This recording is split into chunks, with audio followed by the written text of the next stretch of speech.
Wayne Miller. I'm Wayne Miller, board member. Amy Rivera, board member. Ted August, board member. Brian McSherry, board counsel. Deborah Richardson, Boards Administration. Philip Motto, Boards Administration. Jay Scaria, Department of License and Inspections. Thomas Rybakowski, City of Philadelphia, License and Inspections. Okay. Hey, Dano, do you have a picture? Can you come up on the screen? It's not allowing me to open the camera. I don't know why. I checked my settings. Everything says it's correct. Okay. All right. So here's what we're going to do. I'm going to swear you in. You're the only one testifying in this case. Yes, that's correct. I'm the owner. Okay. Can you please raise your right hand? Yes. Swear to tell the truth, the whole truth, nothing but the truth? Yes, sir. Good. Tom, can you raise your right hand? Swear to tell the truth, the whole truth, nothing but the truth? Yes. Okay. Phil, put it into the record. This is case number 5 on today's list. MI 2023-002-474 for the property located at 231 East Bringhurst Street. The appellant is Danilo Burgos, and he's present in the room today. Okay, Tom, could you tell us a little bit about the case? So we have a property that was inspected by the department and declared as eminently dangerous in January of 2023.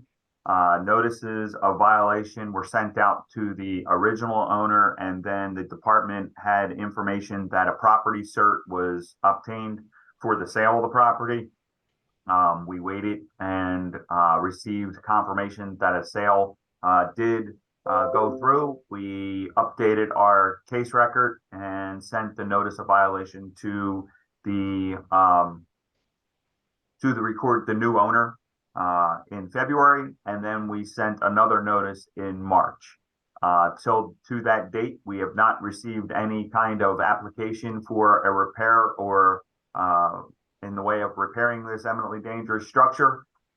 So the department, at the conclusion of today's proceedings, the department will ask for a permit to be obtained within the next 30 days. With that said, I will go to the packet that has been put together for the board. If you want me to share my screen, or if, Sure, if you want me to wait until the appellant has a chance to open statement. Okay. Why don't you show us the screen first? Okay.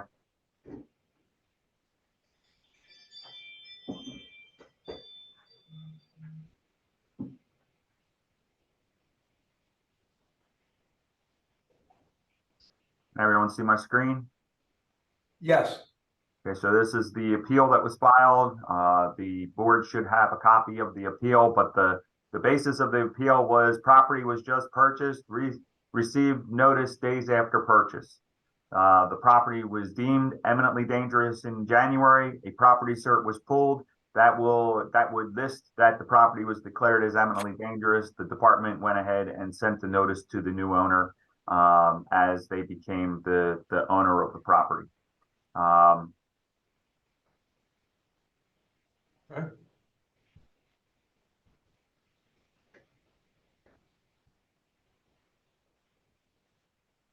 This is a copy of the notice. The notice went to Berg 231 East Bringhurst Street, LLC, to a Frankfurt address. Okay. Okay, and then this is the summary report, which includes the photos that were taken of the property. I will.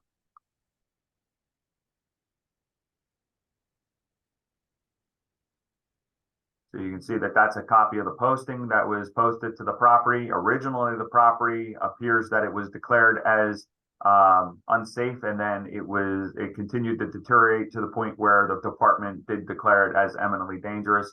Hey, Tom, can you turn that around so we can see it? Yes. It'll look like this.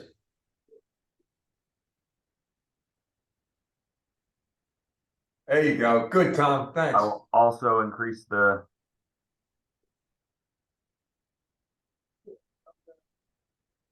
So you can see that the side of the property has deterioration in the rear. That was a photograph of the side of the property. And then I'm gonna just see if I have to rotate I'll rotate it again. This is still another view of the property itself. Apologize for the sunlight, makes it a little hard, but this is a side view of the porch.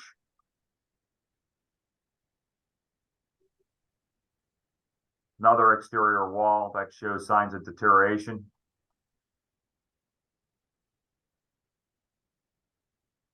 And then there was a notice of demolition that was posted to the property, but we are waiting for the determination of the board. We, as I ascertained or as I made representation to the board, the department is willing to give the appellant 30 days to obtain a permit for the repair of the property. Okay. That's what I got. Danilo, you want to tell us your side? Yes, Mr. Miller. My name is Danilo Burgos. I'm the owner of the property. We purchased the property March 14th.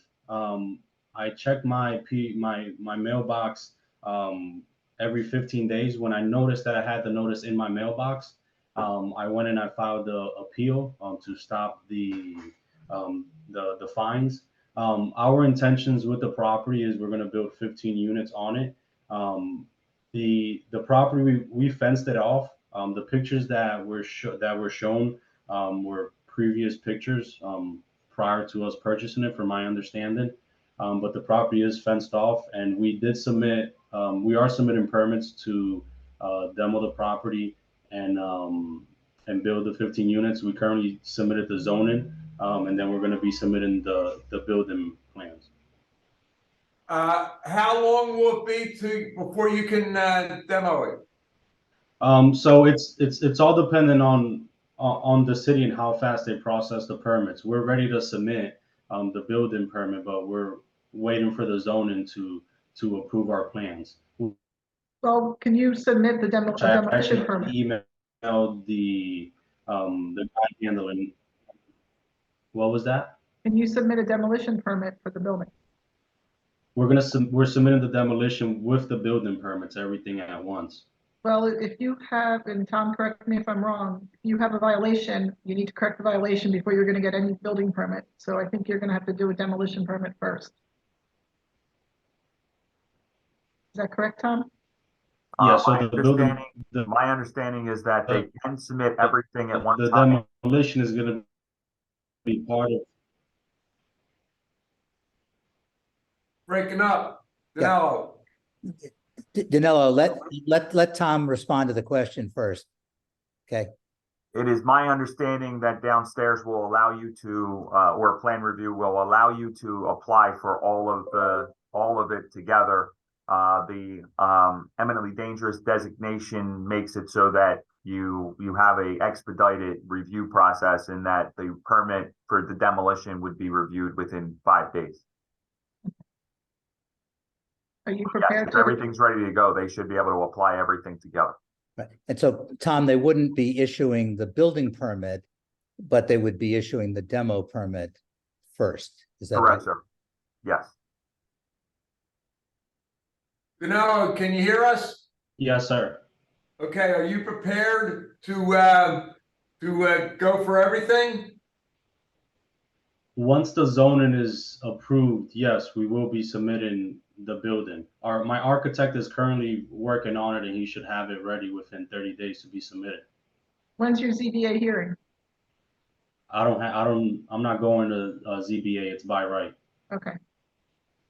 So you'll be able to have the permits and getting ready to demo within 30 days? I'll be ready to submit the building permit, the building plans within 30 days. Which will include the demolition. Yes, sir. Okay, are we all right with that, Tom? As long as I see a demo permit that's in the process of being ascertained within 30 days, then yes, we are okay with that. But if I don't, Okay. if I don't see Okay. an application in the hands of one of my examiners in 30 days, then yes, we would go by enforcement and demolish the property. Danilo, you good with that? It won't be in within 30 days. Within 30 days, I will be ready to submit. Well, what's He's the just difference asking ready that to you- submit? Why don't you just submit it? Because He's saying- my architect's plans aren't complete, aren't finalized. Is that for the buildings that you're gonna put on this ground? That's correct. He has it all in one plan. Well, if you're gonna knock it down, why don't you just go for the demo, knock it down and then submit that other stuff? Oh, because I don't have the money to knock it down right this minute. Oh. So, Well, then, Tom, will the city will take it down and, you know, We would end up taking it down and billing the owner. And just to be clear, I assume this is unoccupied? Yes. From our aspect, it shows that it's vacant, but I cannot speak to that. no, is it unoccupied? That is correct. It's unoccupied. Okay, to my knowledge. so. My thing is, we need the permits for the demo in 30 days. Whatever else comes with it, that's fine. But you need to get the permits to demo this, because it's imminently dangerous. Jace, correct me would- if I'm wrong, if they were not fully ready with their building permit drawings, but they submitted drawings that included showing the demo clearly, and whatever stage they are with the building permit, can they file that? And can the demo permit be issued while the building permit documentation for the new construction is completed? Yes, they can get a demolition permit prior to building permit issuance. The only thing is if it's a dangerous case. Yeah, if it's a dangerous case, they have to address the violation first, actually. So they would have to deal with the demolition first. Oh, even Or to They have have the to, building they have permit. to, they have to rectify the dangerous case before they could submit for new construction. So, Danilo, when are you gonna be able to knock this thing down? I will need at least 60 days. And Tom, the decay of the building, is it the stucco falling off and the bricks being exposed? Is that the issue? So the violation was for, let me get to the exact, for the.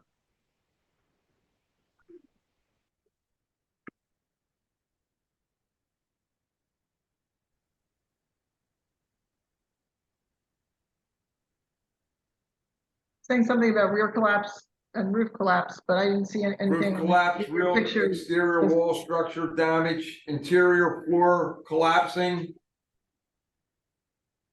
There was Um, roof collapse on the porch. So I have, roof collapsing, rear exterior wall structural damage, roof collapse of, it's the main roof, exterior, rear exterior wall structural damage, rear interior floor collapsing in the rear. So it looks like it's all, indicating in the rear of the property, and that side view of the photograph showed all the deterioration in the rear. Okay, we gotta determine either 30 or 60 days to have the permit in. That's the thing. Do we want to caucus? Yes, yes. We're gonna We're gonna excuse go in the ourselves to the breakout room. breakout room. We'll be Okay. back.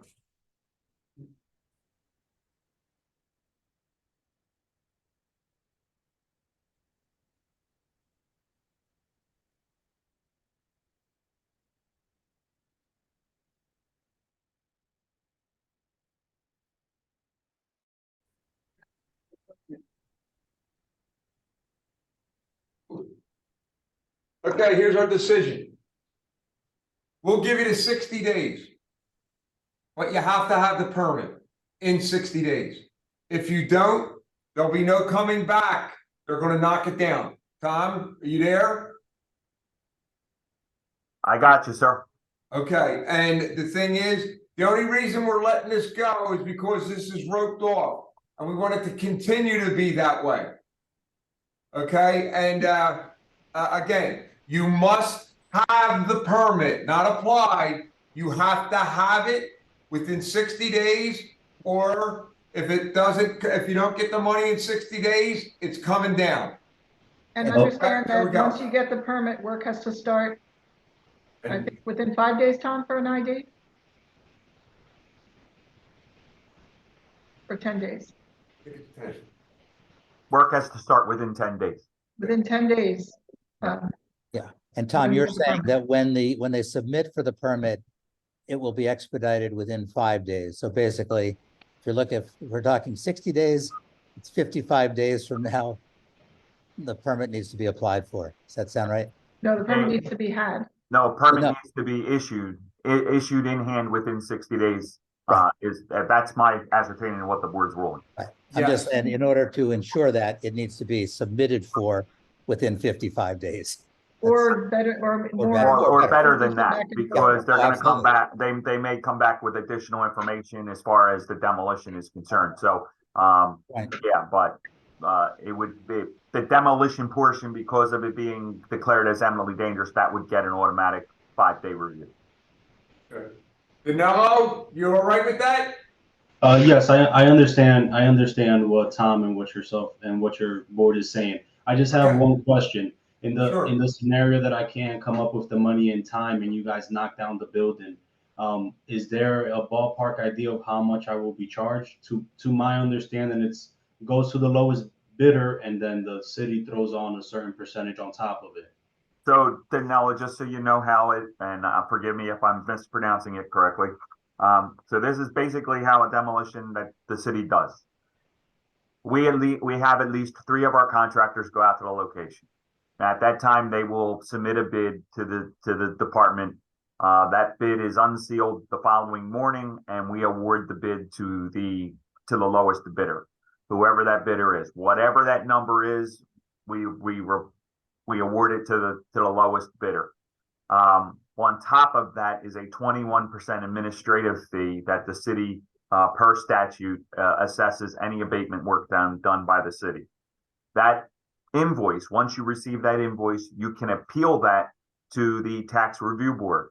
Once it goes to the tax review board master, he can hear both sides of the rulings, and they can either make a ruling to adjust the principal and the administrative fee and any other associated costs. I don't know, as this is not that jurisdiction, but you always have the right to appeal that bill.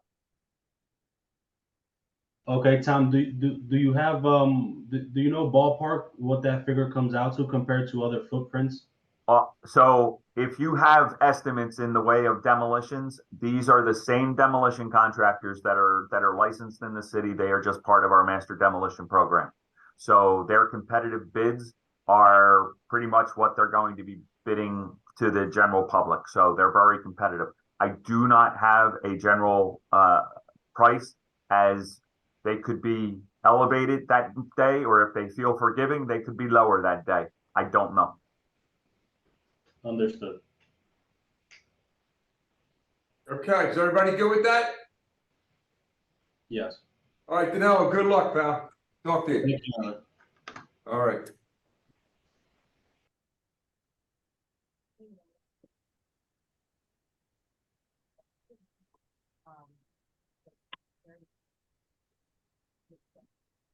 Mr. Miller, do we want to move into the next matter? Yes, we do. Who's here? We have Sun Jin Gorgeous from 1718 West Ontario in the room. Okay, let me get that, pull that up. That's case number 6 on today's list.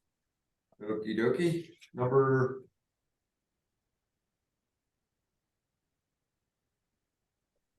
Okay, is everybody ready? All right, here we go. Right there. All right. Okay, I know he has his telephone, he can't get his computer to work. Hey, son, can you hear me? Yo, son. You're on mute. Okay, you can hear me, right? He hasn't responded. His microphone is muted. There you go. There he is. I All asked him right, to son, unmute. here we go. We're gonna get started. All right, Okay, okay, I'm Wayne Miller, board member. Amy Rivera, board member. Ted August, board member. okay, Brian McSherry, Board Counsel.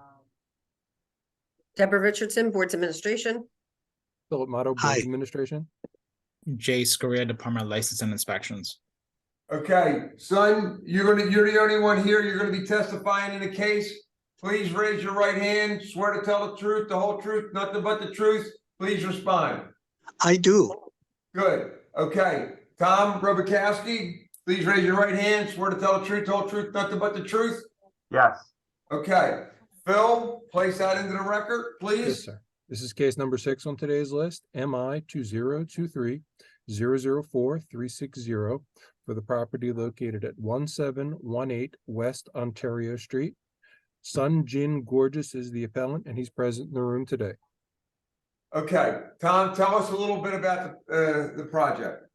The department inspected the property on July 3rd of 2023 and declared the property eminently dangerous. In sending notices to the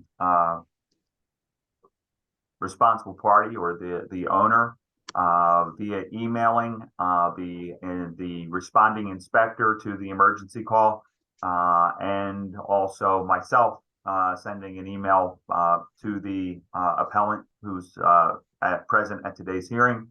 I have indicated that the department is looking for a permit to be ascertained or in under review by tomorrow's date.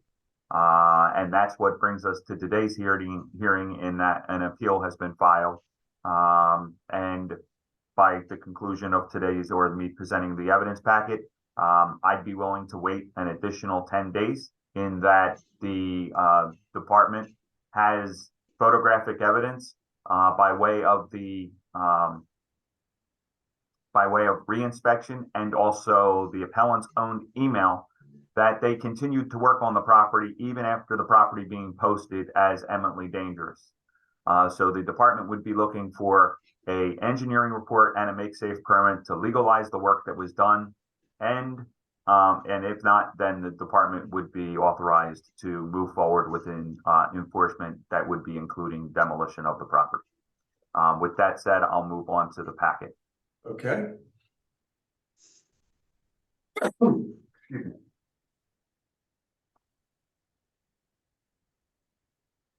So this is the appeal that was filed. The appellant for the additional information in the appeal paperwork. There is no imminent danger in this house. We have removed all bricks and construct a new structurally sound wall. This serves as an appeal to have the eminently dangerous violation status lifted. This removal holds significant importance as it would provide us with the additional time for the completion of the permit application.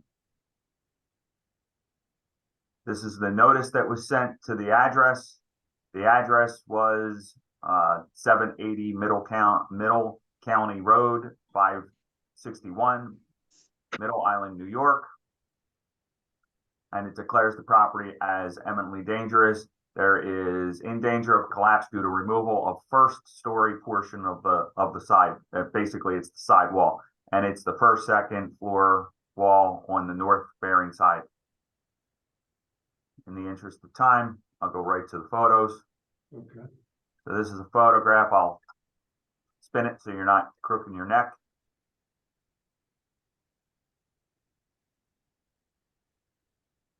Oh, my word.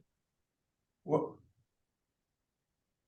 So you can see that the entire load-bearing side wall, masonry wall, was removed, or semblance of the first story or the bottom section of this wall, basically making the second floor the interior framing and the interior plaster, which was holding up the wall.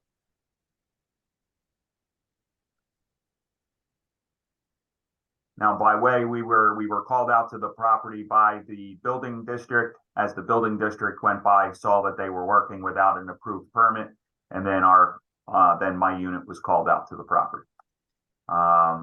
This is a side view. You can see the masonry wall was removed. And you have the interior framing, which is basically supporting the side of the property. And the property was posted, or the fence at the front of the property was posted with a eminently dangerous posting asking for a make safe permit and an engineering report. You can see that there was a posting on the front of the property at the entryway with the makeshift ladder that was also affixed to the side of the property. And now this is a photo that was done on the of the property. You can see that somebody has come in and continued to work even though the front of the property was posted. Now there is two different color vinyl siding on what would be the masonry wall. And now I will send this back. This was a email chain that started on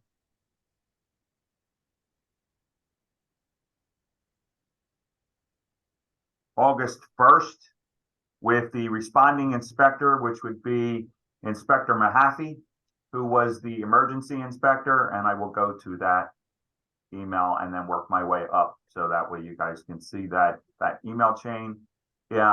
Inspector Mahaffey basically states that the property, he did issue the violation as eminently dangerous, and then that the appellant would need to contact the area inspector and informs him that the area inspector is Inspector Burns, and also included the supervisors for my unit, which I am also included on the email. With that said, I responded back saying that the department is asking for a permit to be under review by close of business on 8/11/23. If a permit is not under review, the department will abate the violation by placing the property out for demolition. On Tuesday, August 1st, I received this long email detailing that work actually started 2 days prior on July 1st of 2023. It states, we undertook repair on the portion of the wall and all bricks removed, and then they continued to reconstruct.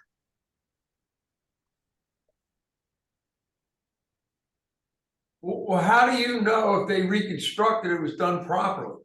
That's exactly my point, sir. So then my response was, thank you for your describing the timeline of work done to this property. Conveniently, they neglected to include some details in the email. As your email stated, you started work on July 1st, but you failed to state that the department inspected and posted the property on July 3rd. So we are still standing by that August 11th deadline. In the meantime, the appeal was filed for today's hearing. And with that said, we would be willing to wait an additional 10 days for them to obtain the permit. Okay. Hey, Sin, tell me your side of the story. Okay.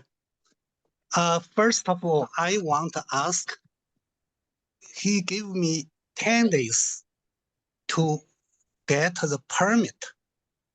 Otherwise, he would demolish my whole house or the new built wall. And I want to know why like that. The house, sir, may I ask you, I have the whole picture, set of pictures in my application, in my appeal file. I have at least 4 pictures. That is progress from every stage. I don't know, can you see it or not from my file? Can you share your pictures with us? The picture is I submit to Miss Richardson. Are you on my speaking file. of the email that you sent this morning? No, I sent August 1st. I sent to Miss Richardson. Can you see it on my file? There is frame, board, house paper, and siding. It's step by step. So I'm gonna object to Mr. Sin's questioning or statement to Ms. Richardson, as this is irrelevant. Even if he sent photographs to a representative of the appeals board, the representative of the appeals board is not a plans examiner, and it is not in association with a plan or a permit in the hands of the department. I would, Okay. I'd like to mention, I mean, at this point, you have 10 days to have a structural engineer determine whether the work that was done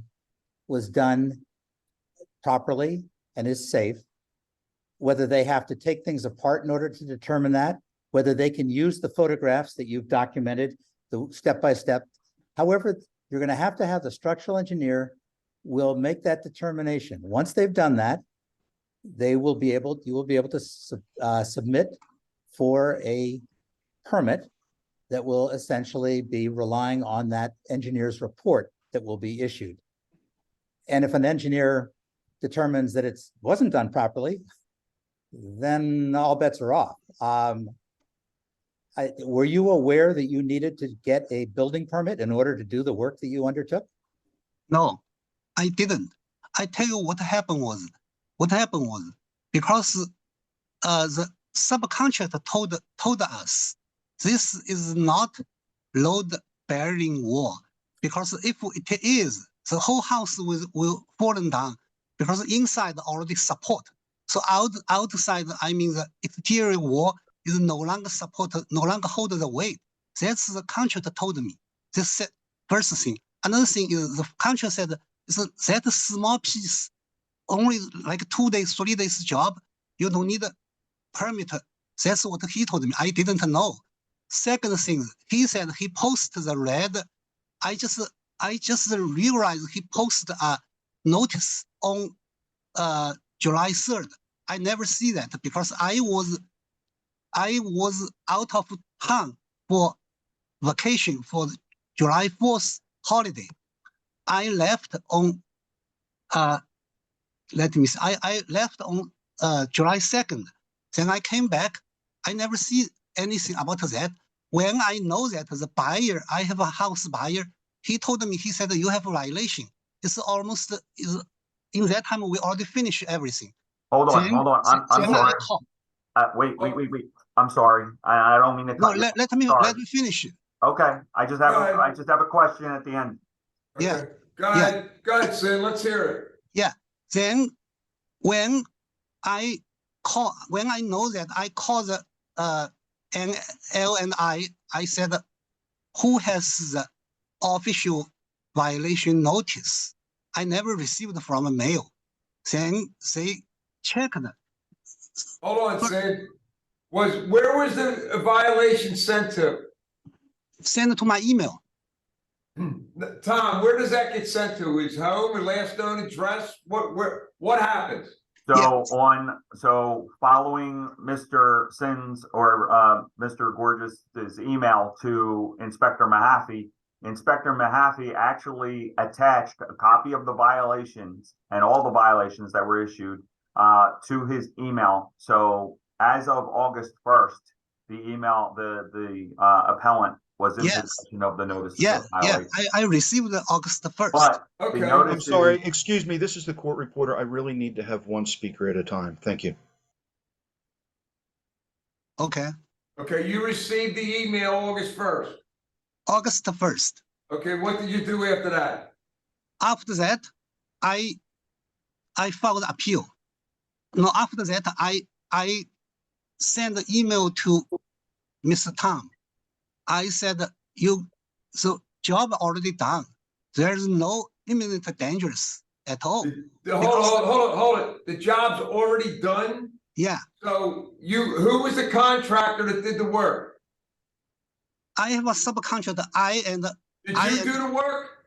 No, I have a subcontractor. I have a contractor, yes. Who's the contractor? The contractor is a company. I can give you the name later. Give me his name. He didn't pull the permits. He works in the city of Philadelphia. He didn't pull the permits. Yeah, he told me we don't need a permit. That's very small things. You need a permit. Yeah, I know. I right now I realize I need a All permit. right, all that stuff and everything else, okay? Yeah. We need to know if the work that you did without a permit, Uh-huh. okay? Yeah. Is is fit to be, is good for that building and it's safe. So in order to do that, you gotta get an engineer's report, okay, to tell us that that's good. If it's not good, you got 10 days, listen to me now. You got 10 days to get a permit to work on that to make safe, or it's coming down. End of story. That's it. No, You you can't put things up and not have it inspected. This is when things happen. And I'm going to tell you another thing. There isn't going to be anything falling down on this board when we're here. So this is what you're going to do. And you gotta have an engineer's report within 10 days. And then after 10 days, you will get a permit. If it's good, fine. If it's not, then you get a permit to make safe and get it done. Okay, If not, that house is coming down. okay, That's the way it is. We're not, we have too many house classes around here. And if you had a home, it's your home, you look and see what's going on with it. And evidently, you didn't do that. So we need it done. So you need an engineer and you need a make safe permit if it's not good within 10 days or that house comes down. let me tell you my story. When I received, the Tom gave me 10 days already. Okay, from August 1st to August 11th, 10 days. What I did, August 1st, August 2nd, I made a lot of phone calls, called all the engineers in this area from Yellow Page. Even nobody pick up the phone. Then I through another website, I found a guy. He said, "Okay, I can come to." You find a guy that's licensed in the city? I'm sorry. And is it your engineer and your contractors? Are they licensed in the city of Philadelphia? Yeah, he said he's licensed in Pennsylvania. Okay, all right, Yes. go ahead. Yeah. Well, he Then- knows you have to pull a permit, but go ahead. Yeah, can you listen to me? I need an engineer, not a contract, to get the make safe permit. I need an engineer. The engineer is very, very difficult to find. I spent 2 days to make the phone call. Even nobody pick up my phone. Then I get one. He said, "Okay, it's a very young guy." He said, "Oh, I have the contract. The company is engineer." So I made an appointment. He came to the house, and he took a few pictures. Then he said, "Give me $2,000. I will give you a report a few days later." I said, "Do you have a receipt?" He need cash. I said, "Do you have a receipt?" He said, "No receipt." I said, "You can without a receipt, I cannot give you that money." Then he said, "You give me at least half deposit." Then I said, "Do you have a receipt?" He said, "No." Then I worry about the deadline. The deadline, it was August 3 already. I worry about the deadline. So I paid deposit to him. Then he disappeared. Then listen to me. Next one, I got another company. The same thing. The guy came. 2 guys came, and he said he took pictures, measured. Then he said, "I will send you invoice." Next day he sent me invoice $3,000 and need me pay. In that time I checked this company, this guy not even registered engineer. So like that, I cannot use him because he's not a registered engineer. That day by day passed, I call different people. It's so difficult. I found one in Bucks County. He said, "I don't accept Philadelphia case because L&I is too difficult." That's a lady, a engineer. So far, I called the New Jersey engineer, Pittsburgh engineer. They said too far, I cannot get there. So if you give me another 10 days, it's not possible. I already spent 10 days. Hold on. So Hold on. Tom, do we have people that are registered with the city that are engineers? Engineer, not contract. All right, hold on. There are approximately 100 design professionals that are able to be ascertained on L&I's website. Have you went on L&I's website? I tell you what, I Did called, you go on LNI's website? I and didn't look? find, I never find. If Tom send me one list, I will be happy to do that. I never find. I called LNI, the guy said the same thing. He said, oh, we have list. I said, can you find for me? Spend half hour. He said, oh, no, I cannot find. You find from Yellow Page. It's, 10 days is not, I tell you what, at Mr. the Sun, you viola- have to go on the LNI website. There's a yeah, list I did. of all- you have to. You have no I choice. did. Number one, excuse me. You said that you're the contractor for this. That you No, had no, a no, I had a purchase. excuse me, just listen. We listened to you. Okay, You said that you have a subcontractor and that the subcontractor was working for you. Yeah. You are the general contractor. Are you registered and certified? no, as a I'm not. General contractor in Philadelphia? Okay.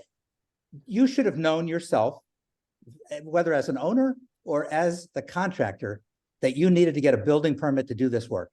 And that anybody working for you, whatever they did, it's your responsibility because you're saying you're the general contractor. No, I'm not. I said I have one. I hired one. I'm homeowner.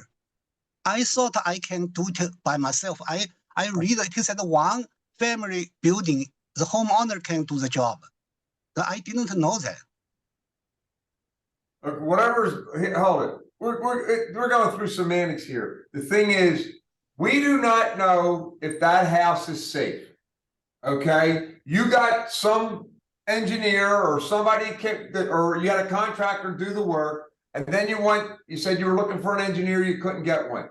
You need to have an engineer within 10 days. I don't care how you're going to do it, whether you go on the LNI's website, you're going to have an engineer look at that in 10 days and give us that information. And then you're going to get a permit, and then you're going to, if it's fine, then it's fine. If it's not, you're going to start doing the work or the house is coming down. The ball is in your court now. You got to take a look at that. There's 100 engineers on the website. And they're on Right. the site because LNI has I cannot determined find that they're not going to take advantage of guy, you like the other people. This, you use LNI's website, that even protects you. Because they're with the city and they're assigned, well, not assigned, but they have agreements with the city.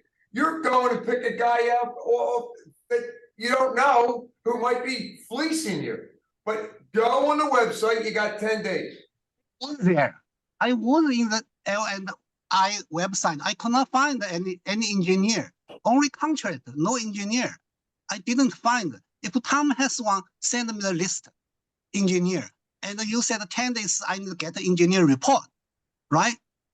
I would do my best for engineer report. My But I only, really could not before- find. I could Hold not on. find it. I could not Son, find it. hold on. Go ahead, Tom. So before I rest completely, the LNI website, if you click find contractor, and on that find contractor, there are drop downs. You can put in engineer and it will give you a series of drop downs for engineers. You can also find a drop down for inspection agencies. Inspection agencies are also structural engineers. If you go through all those lists, there are approximately 100 individuals that are named in that capacity on LNI's website. That said, in Mr. Sun's testimony to the board, he said he has a potential buyer. The department is very concerned because this is not a residential property, or this is, for all intents and purposes, this is an investment property for Mr. Gorgeous. This is not something that he plans to hold on to, which is a concern because we are going to have families that are going, or some other individual that may be living into this property for years to come. And we want to make sure that that wall is not going to fail. And then we have a total collapse of the property. With that said, I will rest and pose my assertion to the board. Thank you. Okay, I son, just you know, you can go on the website, right?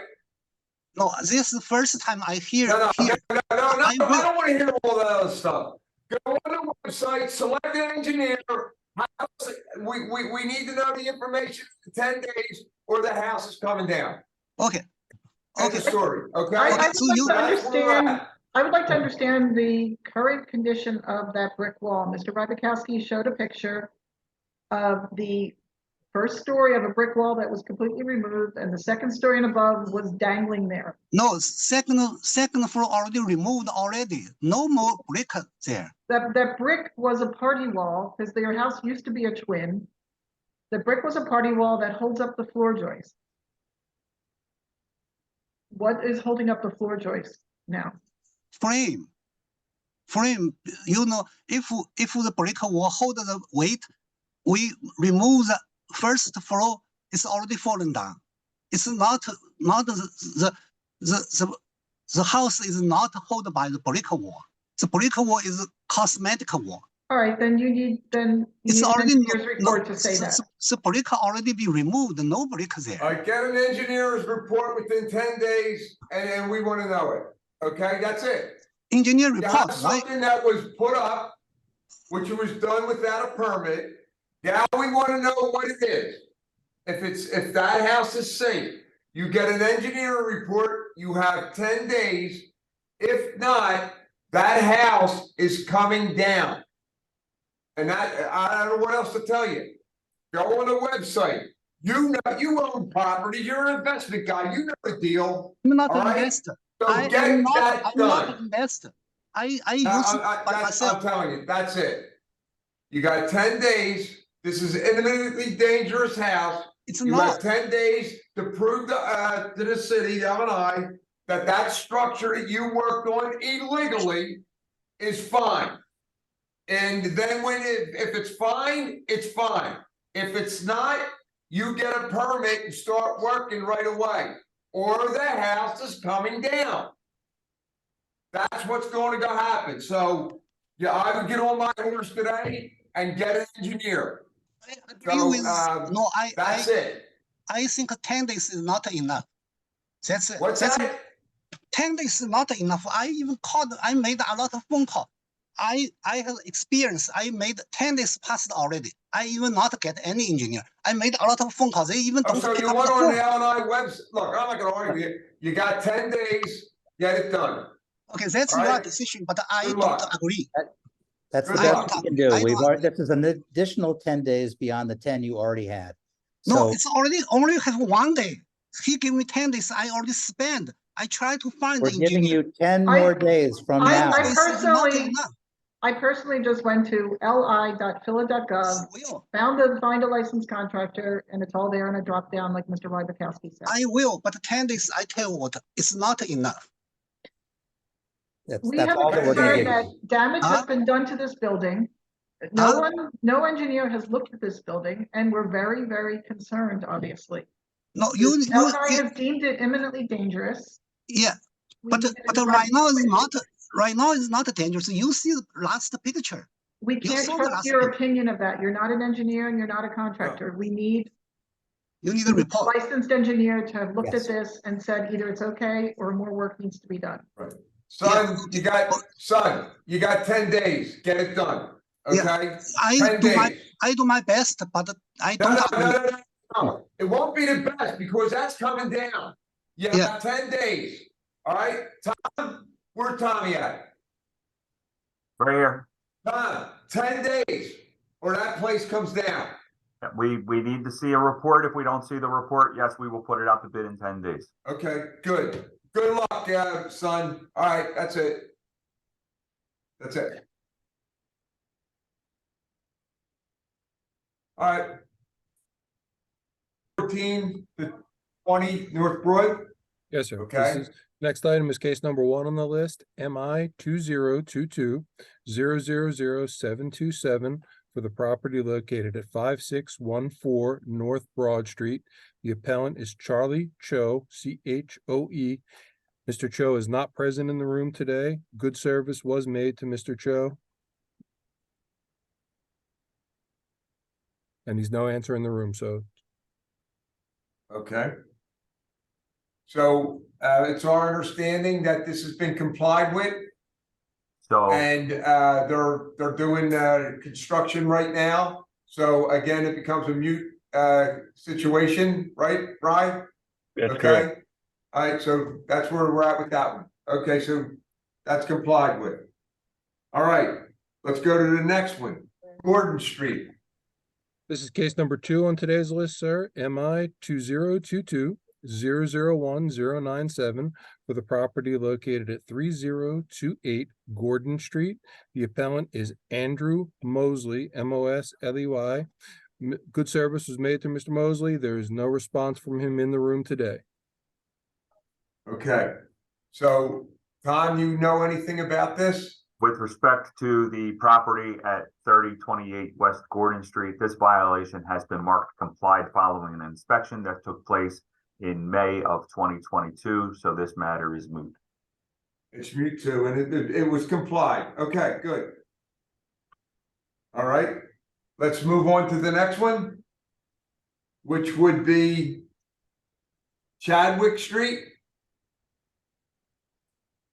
The next item on the list is the case number 3, MI 2022-001181 for the property located at 2610 North Chadwick Street.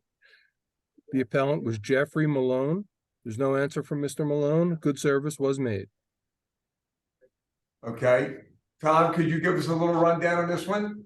So in respects to this property at 2610 North Chadwick, it is in my records that I have that this board has already heard a petition on March 10th of 2022, but this violation has been marked complied as the property has been demolished.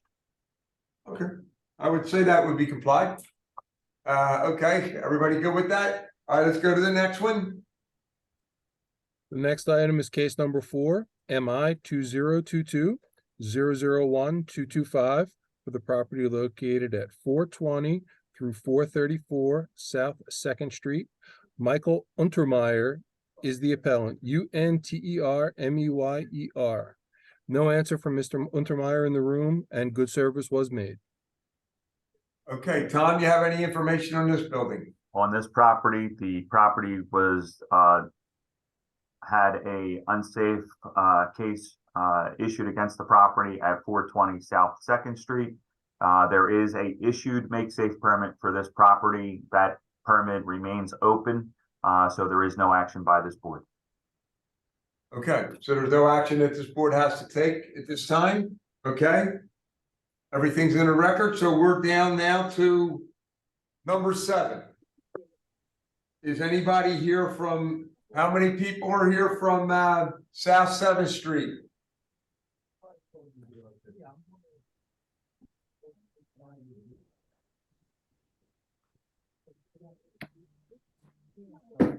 John? Yes, my name is John Crescenzio. I am the expediter for this project. Okay, John, do you have anybody else with Yes. you? I do. Michael Bergen is with me. Is that all? Yes, that's all for me. Okay, all right, we're gonna get started. Okay. I'm Wayne Miller, board member. Amy Rivera, board member. Ed Agus, board member. Ryan McSherry, Board Counsel. Deborah Richardson, Boards Administration. Philip Motto, Boards Administration. Jay Scoria, Department of License and Inspections. Is that Sorry, I'm Todd Wilmerstorff. I drafted the plans. I didn't hear that. Okay, what we're dealing with now is with 2003 South 7th Street. Okay, Mike and John, we're gonna swear you in, whoever's, both of you guys gonna be testifying in this case? Yes, there's also Todd Womelsdorf. He's on a different, we're together in the same room, myself and Mike Bergen. Todd is Okay. on his own line, and Stephen Luzeau is on, he's the owner of the property. Okay, okay, fine. Well, the reason I'm asking is I have to swear each one in individually. Okay, we'll start with you, John. Please raise your right hand, swear to tell the truth, nothing but the truth. Respond. I do. Good. Mike, please raise your right hand, swear to tell the truth, nothing but the truth. Please respond. I do. Okay, Tom, could you please raise your right hand, swear to tell the truth, nothing but the truth? I do. Okay, and Stephen, Could you please raise your right hand, swear to tell the truth, all truth, nothing but the truth? I do. Okay, fine. Phil, read that into the record. Yes, sir. This is case number 7 on today's list, MI 2023-004-228 for the property located at 2003 South 7th Street. John Crescenzio, I'm sorry, is the appellant. He's present in the room. Okay, whoever's going to present the case, go ahead. I just want to start by saying that we ran into a refusal for the Board of Building Standards from. Pardon me, Oh, sir. Pardon me, this is the reporter. I apologize for the interruption. Since there's 2 of you in the same room and only one name, I need you to tell me who's speaking. Oh, sorry. Yeah, my name is John Crescenzio. I'm bringing this case to the board because we had approached the city with the plans for what was basically a very light renovation. And we were told, and we were refused by Mr. Marshall, saying that we would have to install sprinklers, okay? And then what happened is I kept on looking at this and I explained to the owner what was going on. And I had known Mr. Bergen from working with him down at L&I before, and he's a past employee. So I brought Mr. Bergen in to talk to him, to ask him if he saw something that, because it seemed so light, the renovation, that was more like a level 1 than a level 3, although it was regarded as a level 3. So Mr. Bergen took a look at it, and then he talked to the owner, Stephen Luzeau, and him and the owner got together and they put together a letter, which is included as part of the documents we sent in. I don't know if you can see it or not. Do we need to, if we need to share it? You can share it. Sure.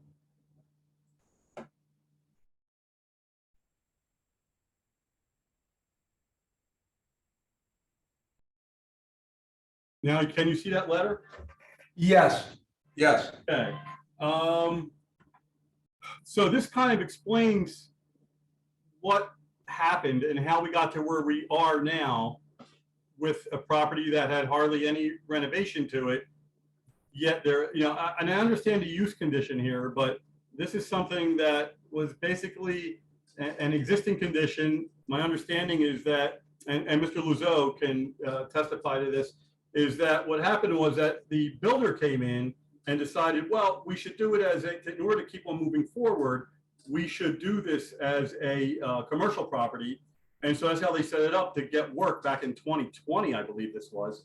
And then we were approached to change it to a 2-family, which it already was. It was never really set up commercially, but they wanted to get the work done. They said, well, that's allowed, you know, and the 2-family wasn't. So then we went in, and in the interim, we got the zoning for a 2-family, okay? And now when we went back in for the 2-family, this is where the sprinkler issue came up. So what I'd like to do is have Mr. Bergen, who is in the room with me now, explain to you through this letter, and then you can look at the drawings too. I don't know if you can see the drawings, but how we got to this place. So with Mike, just say it. Okay, you can do away with the letter, and you, Okay. if you could share your screen, share our screen with us if you have the drawings. The drawing. Okay. Okay. So Mr. Bergen will explain to you what he believes is the, if you're talking to Mr. Luzeau, what was the scenario that brought us to where we're in front of you today. Good afternoon, board members. My name is Mike Bergen. Hey, Mike. And I'd like to share with you that after 45 years of commercial building and mechanical construction experience, and then being one of those people, the casualties of 2008, 2009, and then getting bored, I thought the answer for boredom was to apply to, and was lucky enough to be employed by the city of Philadelphia for almost 4 years, which ended or parted company with the city when COVID hit in March 2020. And I had the great privilege of being down there in the concourse with smart people like Jace there. Good afternoon, Jace. Nice to see you again. I don't. And frankly, this has been really, and also may I suggest to you folks that I look back on my 4 years with the city. It was the most educational and entertaining 4 years of my life, second only to the U.S. Army. The US Army. Mostly entertaining. Oh, my goodness gracious. I've got it, you know, the city, I don't know if you folks are aware of this, but there was a whole group of us that came on board a couple of years after the 22nd and Market Street tragedy. And they invited 200 people to take a test, took the top 20, which quickly became 18. And for 6 solid months under the leadership of Brett Martin, it was 6 months of nothing but third-party presenters, education, and learning things on the 11th floor. It was absolutely great. I enjoyed every day I was there. But anyway, back to what's relevant here. When John asked me about how this thing unfolded, it seems to me, having been at the 2/3 of my time, by the way, was over the counter up front in the fishbowl. A third of the time was in the back with plans only. But this just seemed like another one of those standard things that's 80% Dr. Phil, problems, and 20% code related. And it just seemed from the timeline and the conversations I had with not just Steve, the owner, but also with the contractor, it appears, as John suggested, that this is and has and always been, as per the first drawing that was submitted through Eclipse, a 2-family dwelling. And as John suggested, and I also walked through the site, all the renovations was primarily 80% repairs and perhaps 20% approached level 1. In fact, in the Philadelphia Code, as you all, I'm sure, understand, a good deal of this work under the Philadelphia Code, things like laminating drywall and new kitchen cabinets, wouldn't even need a permit for a single family dwelling. So the level of work, there was nothing structural done. In fact, the partitions stayed exactly as they were. But through some confusion, some misunderstanding, it appeared that the property still carried that CMX status. And I'm not sure exactly who it is that came up with the brilliant idea of just submitting this as an office building so they could start work simultaneously with applying to changing the use, or actually legalizing the use for the legal continuing non-conforming use as a dwelling instead of an office. And but they went ahead because they wanted to start renovation and not be held up for the several months that use change took. So they moved forward. The plan reviewer then, I believe, insisted on an ADA bathroom. And again, consistent with that accommodation, that approach that they used to start work, they submitted a drawing with the ADA. They took the bathroom out and put a restroom, an ADA restroom in the same space.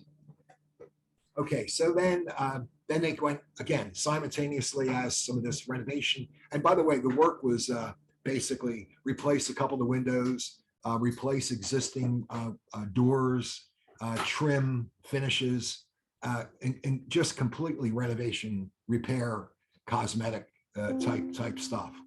And no change, obviously absolutely at no time did the second and third floor apartment that occupies the second and third change at all. So the original drawing and the subsequent drawings show the same situation.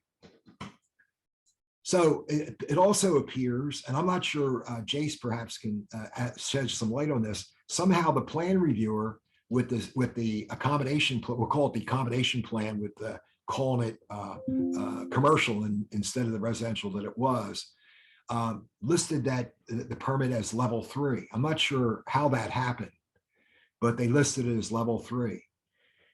Then when the use permit then was approved, there was never any intent to follow through and turn that into a level 3 restroom.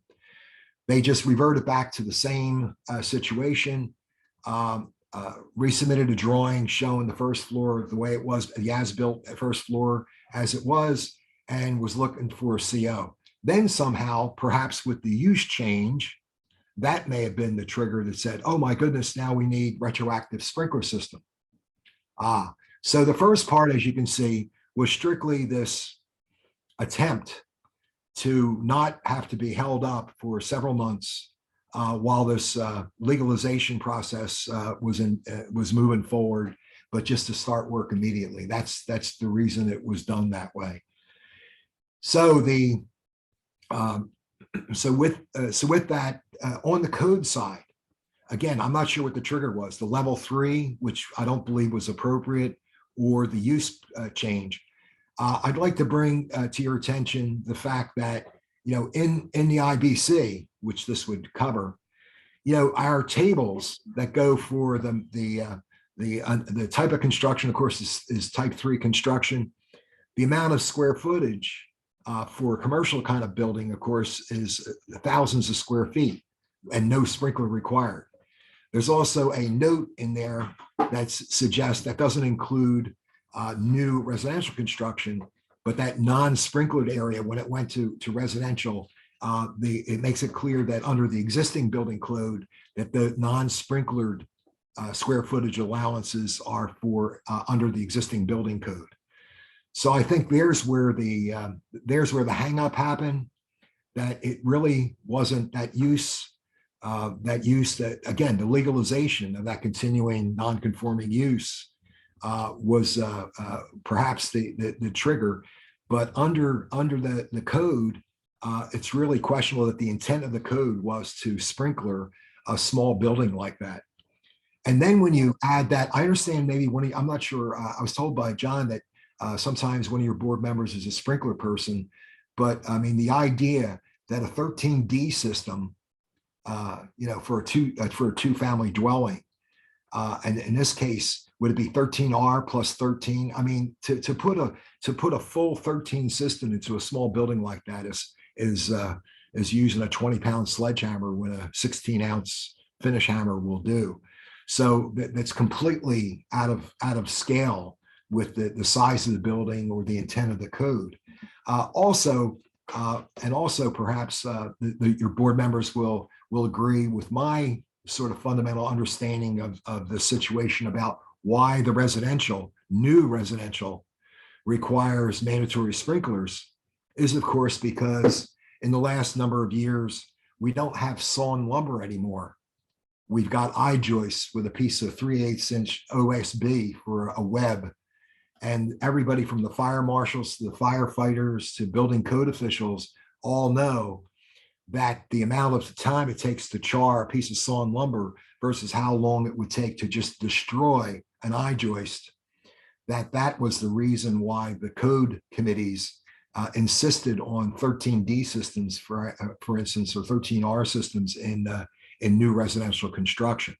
This, of course, is a legacy 100-year-old building, perhaps, with probably the old 2.5 by 8 sawn lumber, which is 2 5/8 by 8 1/4, and it would take probably a day and a half for the char to even begin to compromise the structure. I got a question, Jace. What was this originally? What was the building originally? Where it was built? Looking at the permit history, it you know, like Mike was saying, it was a business professional office on the first floor level with 2-family dwelling. That's what it says in the permit history. I'm not sure whether it was legalized as a professional, but the reason why there was a requirement for sprinklers is because they were proposing the extension of the residential unit to the first floor level. So in terms of history, we see a business professional. If that's being converted to residential, it is required to be sprinkled. And that is the only reason why it's required. It's not for level 3, just to make a remark on that statement. I'm not sure why it was considered level 3, because I looked at the plans. It doesn't look like it's over 50% of the work area. So it should have just been a level 2 alterations. And that would require sprinklers. Depend if there's a replacement of 2/3 of floor joist, if it's considered complete demolition, and if there was a change in use, then it would require sprinklers. But based on this, just because of the conversion for the professional office to the residential, that's why sprinklers are required. Does the owner have photos before work was done, so we can get a sense of how old the finishes were? That this was an existing residential space? Yes, John, do you have the email that I had sent you of the photos? Yes, yeah, we're gonna bring them up right now. We're getting ready to show. Thank you. There are 3 for before. They're a little dingier, and then the 3 for the newest ones that were just taken. All right, bring them up. There you go. That's one of them. We don't see anything. Yeah, Hold a second. 1 second. Check it out. Well, let me know when you see it, if you see it. There we go. Yeah. We see it. Okay, that's a before. To before. So the first 3 or 4. So the first 3 are before. We're going to scroll down. Here goes the kitchen. Just the first floor. Yeah, which, first floor, you said? Yes. Okay. Okay, that's the last one we have. Now, the next 3 are going to be what is there today. Change the floor, huh? Yeah. That's Steven's choices, not mine. That's the new color. Looks nice. You know, that's the It does, kitchen correct. I was looking at before. Is this still Mr. Crescenzio? Yes, I'm sorry. This is Mr. Crescenzio speaking. And that's the last photo.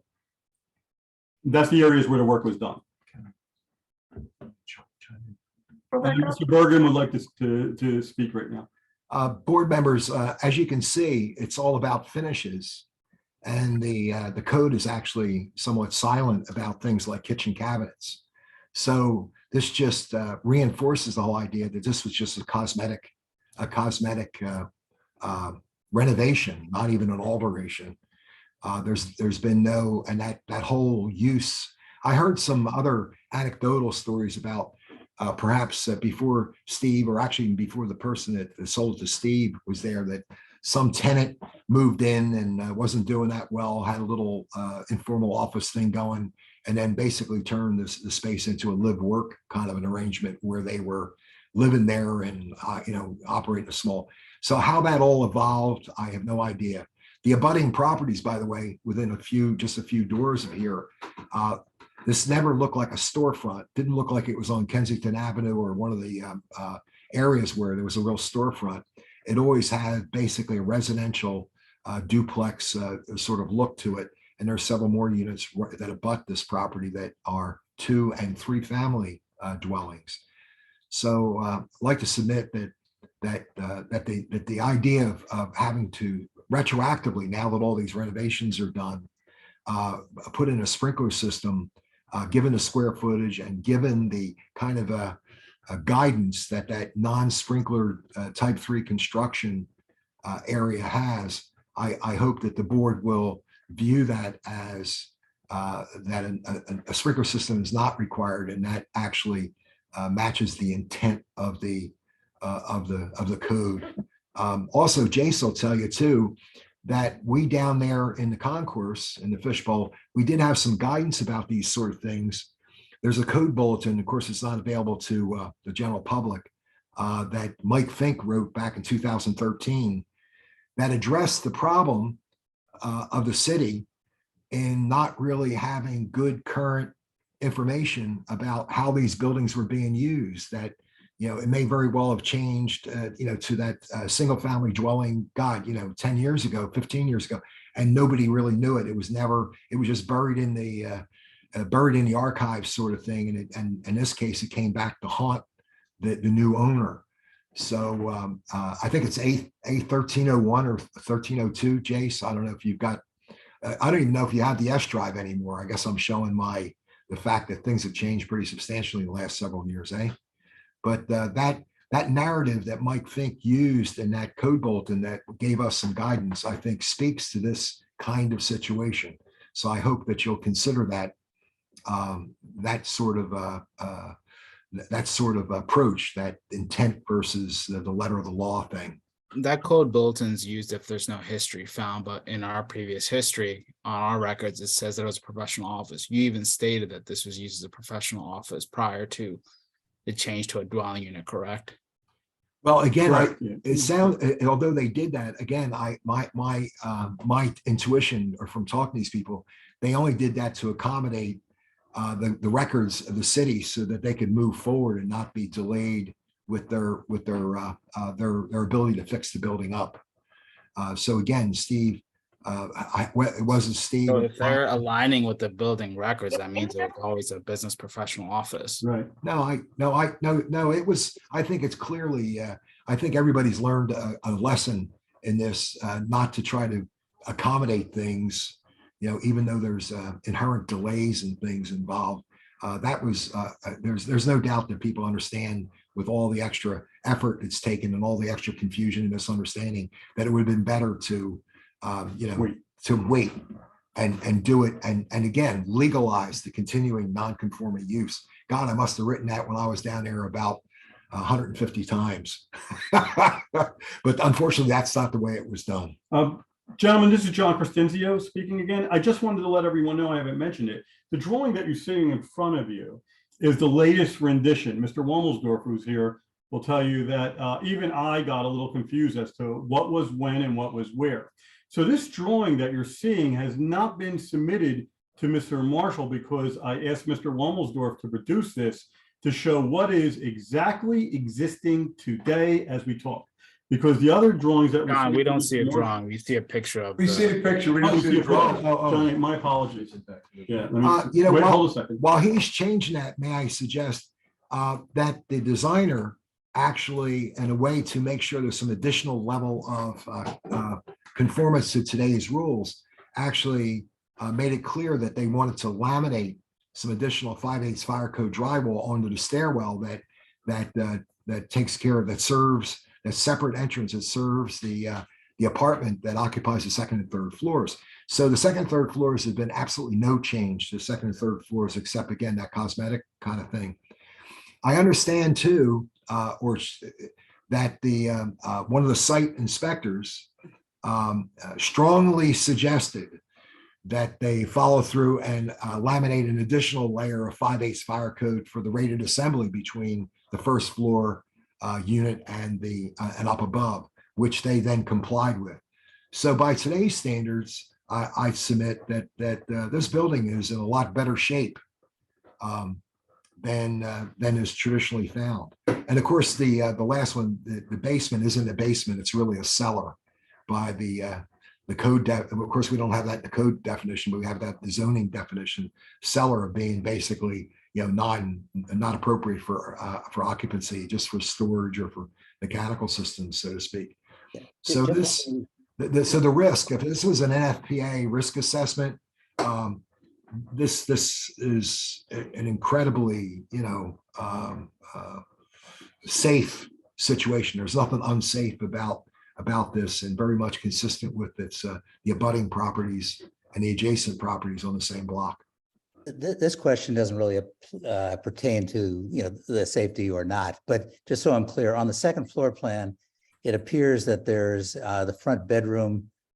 Is that a new partition door going there? And also for the existing bathroom at the back? I mean, it looks, there's walls that are pochade as opposed to, others. I would suggest Mr. Womelsdorf answer that question. I agree.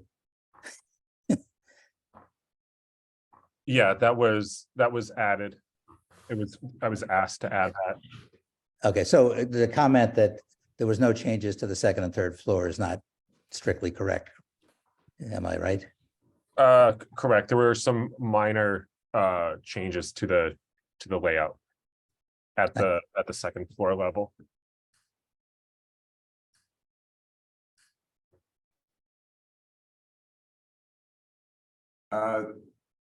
Ted, Amy, want to caucus?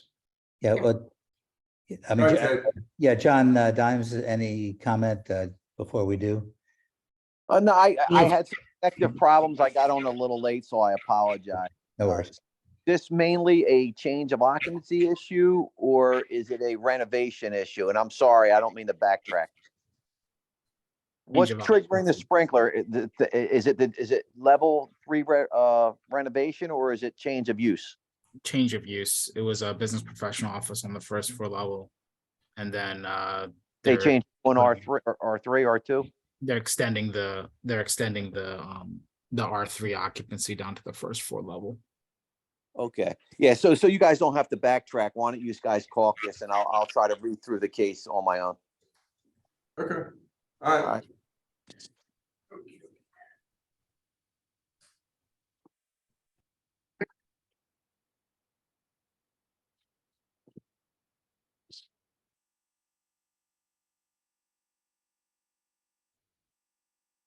Okay.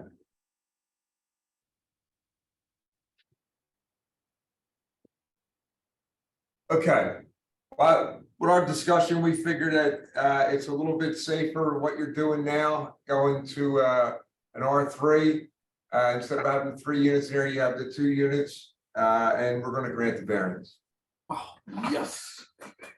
And we also Don't be feel, so excited. we also feel that you showed that it was an older apartment at one Yeah, point, and that there's history there. yeah, we took it back to 2007 name, looked at the, Yeah, we looked at Google too, back to 2007, and the facade never changed. There was never any signage that there was a business there, so. All right. Thank All right. you very much. good luck, guys. Thank you. Appreciate that. Welcome. Thank you.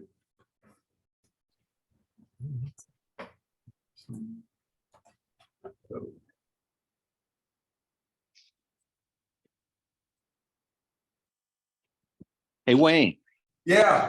Hey, sorry for the 5th year in a row I missed that Phillies game. Dimes, man, you missed a good time. We're on the record I here, got a guys. Yeah, picture we're of still your being recorded.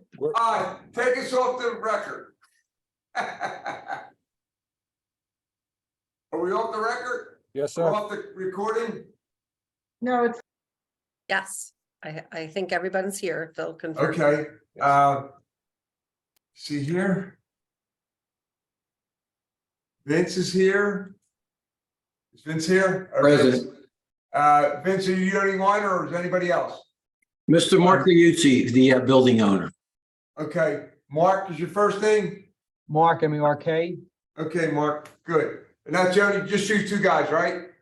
We have, I believe, Min is on the line for the representation for the tenant. Okay. Min, can you- Is 3? Is that what we have? I think this is him, but I can't hear him. He's not saying anything. Yeah, so- that's Min. Oh, hey, Okay, Min. man, it's okay. I'm gonna swear these in individually, whoever's gonna testify in the case. Let's start with you, Min. You're gonna be testifying in the case? Oh, Min. Min, Vin or Min? Yeah. Vin, not Vin. I Yeah. call you Vinny instead of Vin. Please raise your right hand. Swear to tell the truth, nothing but the truth. Respond. Min. Yeah. Okay. Vinny, please raise your right hand. Swear to tell the truth, nothing but the truth. Yes, I do. Okay, Mark, please raise your right hand. Swear to tell the truth, nothing but the truth. I do. Okay. I got out a little bit outside. Okay. I'm Wayne Miller, board member. Amy Rivera, board member. Ed Agus, board member. John Dimes, Fire Code. Ryan McSherry, Board Counsel. Deborah Richardson, Boards Administration. Philip Motto, Boards Administration. Jay Scoria, Department of License and Inspections. Okay, Jason, or Phil, you want to read that into the record? Yes, there is case 8 on today's list, MI 2023-004-235 for the property located at 2500 Snyder Avenue. Vincent Mancini is the appellant and he's present in the room today. Okay, whoever's going to present the case, go ahead. Yes, hello. My name is Vincent Mancini, and I'm here to discuss the a variance for the sprinkler system of 2500 Snyder Avenue. I have some shares that I would like to present. The first share is just to give you a general idea of the building. So hopefully, could you see the building there? Yes. Okay. The building is on 2500 Snyder Avenue. This is the entire site. It occupies an entire city block. A lot of the items are grayed out, so it'll be hard to see, so I'll walk you through it. This area here is an open parking lot. The building in question is actually contained within this footprint. There are currently three existing tenants. There's a post office in this quadrant, as you can see, demised by firewalls. The application in question is going to be this area. Mr. Liuzzi's office, Mark Cement Contracting, occupies this, and then there is a building supply store. I think, what is it, Mark? It's a Billows. Plumbing supply, yeah. It's a plumbing supply store in Islington. So basically, there's 1, 2. We represent the third, and then there's 4 tenants in this building. This building is a non-combustible building. It's a type 2B. I do have some photographs I'd like to share with you so you get a sense or feel of the inside of the building. This is the current, or not current, but when we surveyed it, this was the general idea of what the structure looks like. And this is limited to the 25,000 square foot of our current tenant. This building is non-combustible. It has 3-hour fire rated block walls. This is the rear wall. We're looking toward the rear right now. There's unprotected structural steel as a roof. It's a 1-story building. There's no other occupancies above it. As far as a site plan is concerned, this is a representation of the site plan identifying the various tenants. As you can see, as previously described, tenant area number 4 is 11,600 square feet. It's a use group M. It's currently non-sprinkler. This is a use group B, which is Mark's office, tenant area number 3, 5,300 square feet, non-sprinklered. This area here is the post office, which is tenant area number 1, 6,700 square feet, non-sprinklered. And this building here is an area that is 25,333 square feet, of which we're proposing an S1 use, which is a moderate hazard storage. I can go into that a little bit later. I wanted to emphasize also that the hatched area around the plan is a 30-foot fire separation distance. As you might have observed from the photograph, there is very little occupancy around the building. There is this 30-foot posted fire lane in front of the building, and the front northern part of the building is primarily is parking lot, and it's bounded on 3 sides by street with limited occupancy across from that. The intent of the plan is to provide a S2 primarily storage use, which would be leased by the state of Pennsylvania LCB. There is a representative here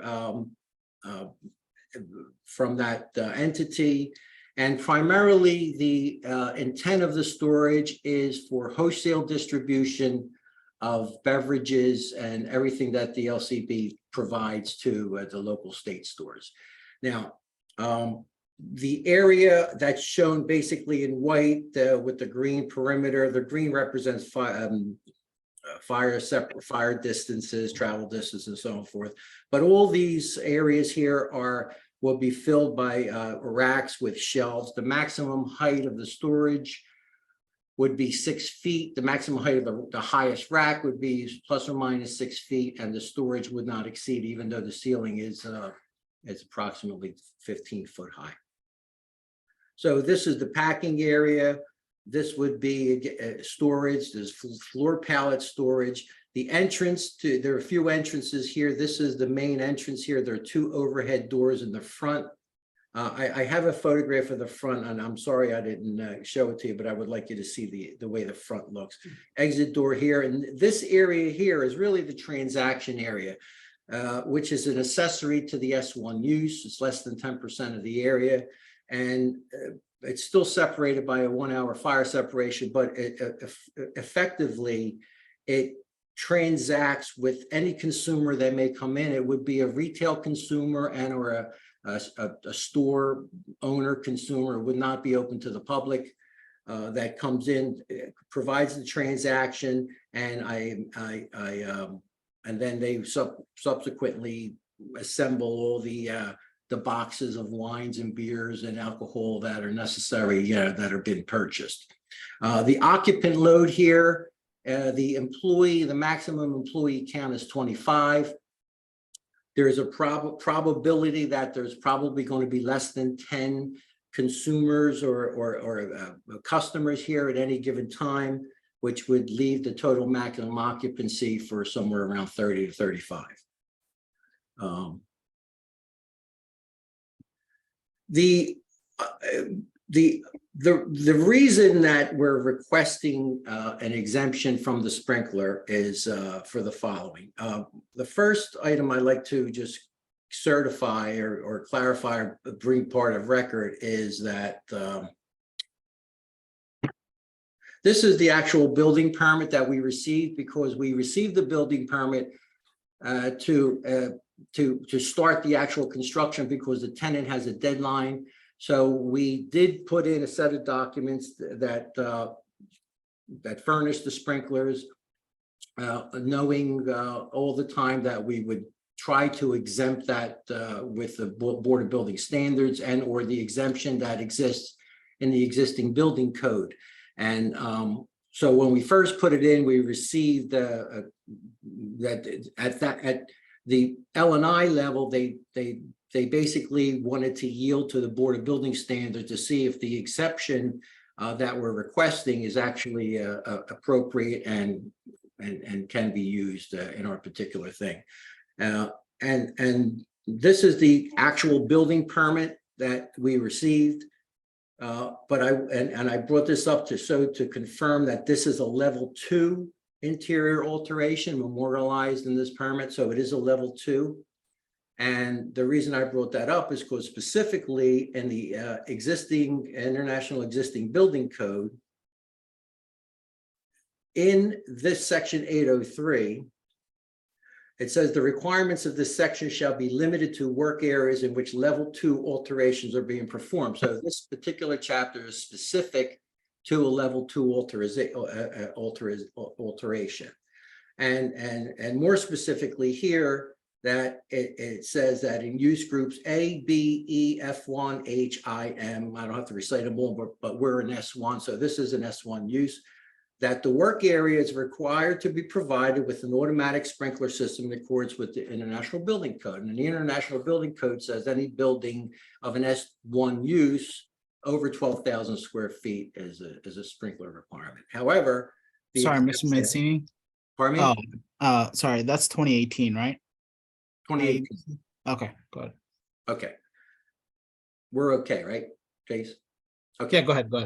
So the exception is that if the building does not have sufficient municipal water supply for a design of its fire sprinkler system available to the floor without installation of a new fire pump, the work area shall be protected by an automatic smoke detection system throughout all occupied spaces other than sleeping units, and so on and so forth. And it has to conform to the certain areas of the International Building Code.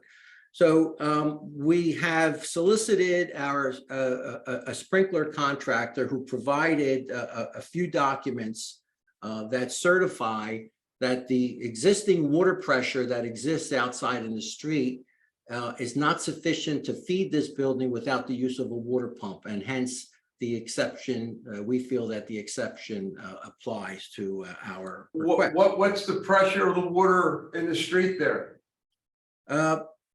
Well, I'm going to bring up the calculations, and unfortunately, the sprinkler contractor is not, the sprinkler engineer is not available to attend this meeting, but this was the calculation that was done. I'm sorry, this was the plan that was done. I do have the actual calculations. Give me a second.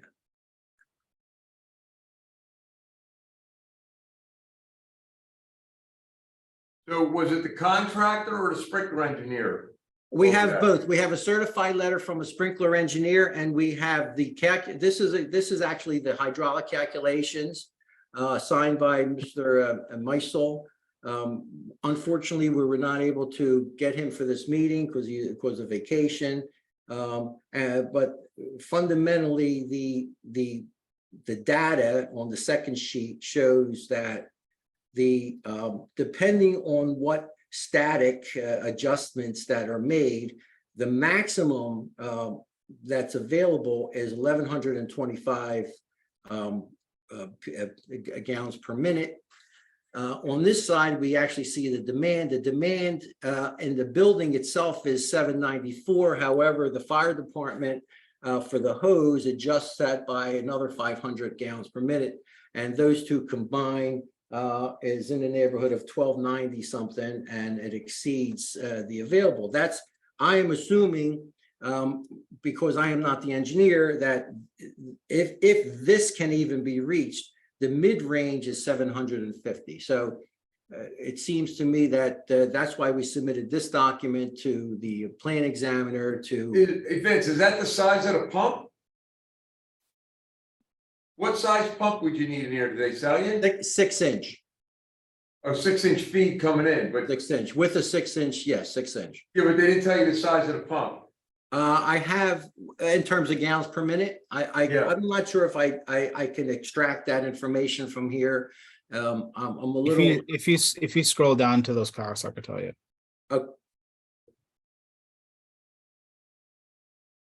Can you maximize? Can you scroll out, zoom out for me a little bit? And just to be clear, the assumption down. is there would be enough pressure with a fire pump, but not without, and the exception Right. gives you So exemption. did you fire run pump. calcs without a fire pump in there? Showing the I did not, and again, unfortunately, our engineer is not here to testify on that on their behalf. I do have an additional letter. What did the sprinkler contractor say? He says it's good? Well, this sprinkler contractor said the job required a 6-inch underground, 6-inch backflow, 6-inch riser, 6-inch feed. And the system demand, well, the system demand for the building is 794. The additional 500 is not included in this letter. And this letter shall certify the building space currently does not have sufficient municipal water available to the floor without the installation of a new fire pump. You know, the sprinkler contractor is telling you that it's not adequate enough. There's not adequately enough water pressure. You need a pump. That's what the correct. sprinkler contractor is telling you. Yes. Okay. And that's why the exception, the IEBC exception, if I could find it again, I could bring it back up. Specifically says that that if that is the case, then we could be potentially exempt from having this furnish the sprinkler. Now, this building is an existing building. The way we've designed it, I'm going to bring you back to the plan. The way we designed this building, I designed it a couple. I did a code review a couple different ways, and I decided that separated uses with a firewall. So this tenant space here is a 3-hour firewall, 3-hour firewall adjacent to the existing related various uses. So what we did is when I did the calculations for the open area, the allowable area, and everything that goes to that.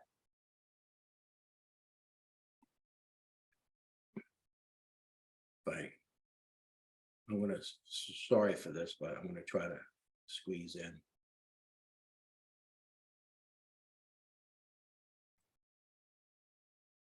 Did you get confirmation for that static pressure of 36 from the water department? Yes. Mark would have to answer that question. I cannot testify to Yeah, that. they got the, I think they call it a flow test. Right.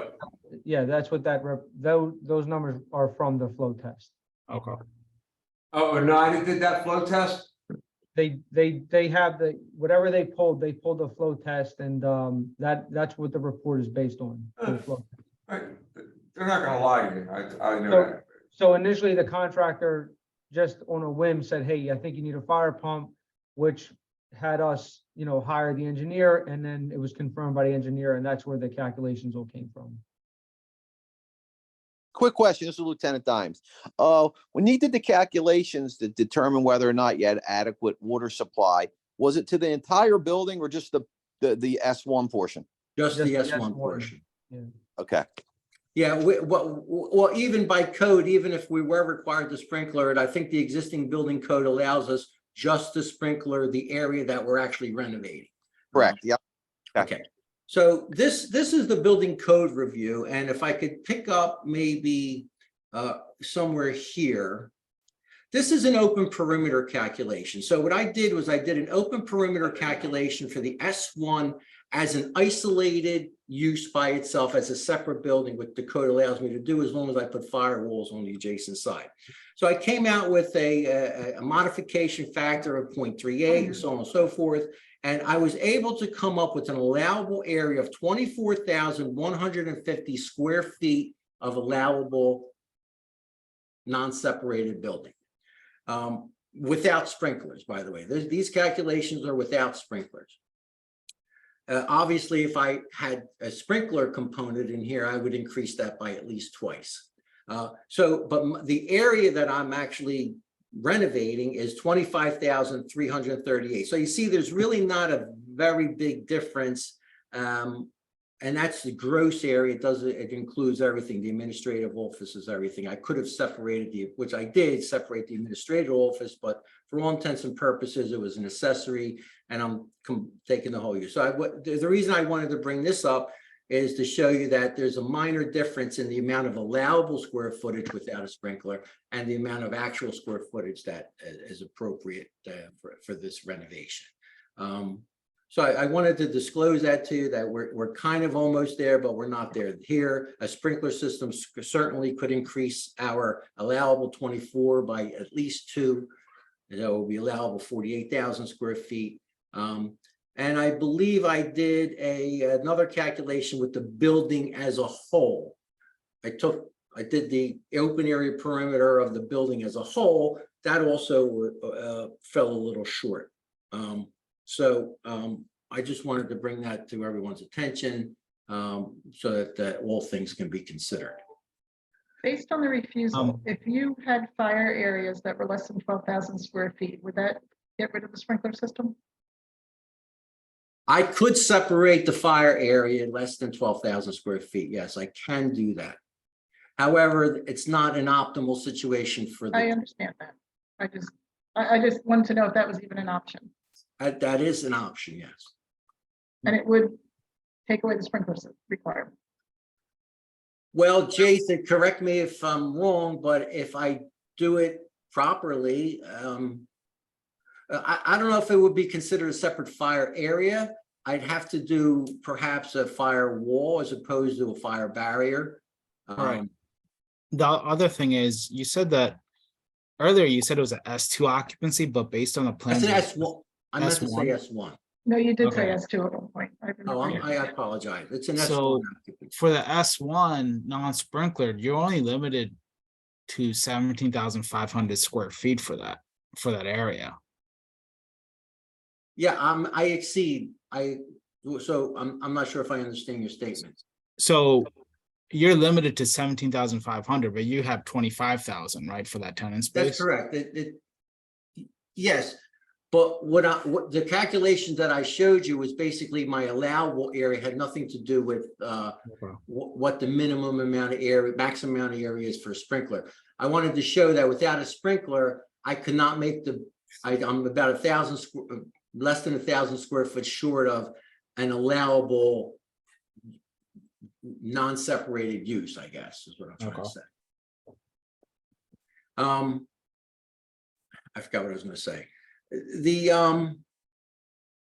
The reason that this building is an S1, and this is a very important fact, and not an H. Now there are, this occupancy can, it does have alcoholic beverages. However, what the code says is that they have an exception for storage of alcoholic beverages that are packaged in packages no greater than 1.3 gallons. I have a letter from, and so fundamentally they're in minimum of 5 liter containers, like wine, alcohol, beer. So everything is self-contained. Not only is it self-contained in less than 1.3 gallon containers, it's contained again by virtue of being boxed and prepackaged.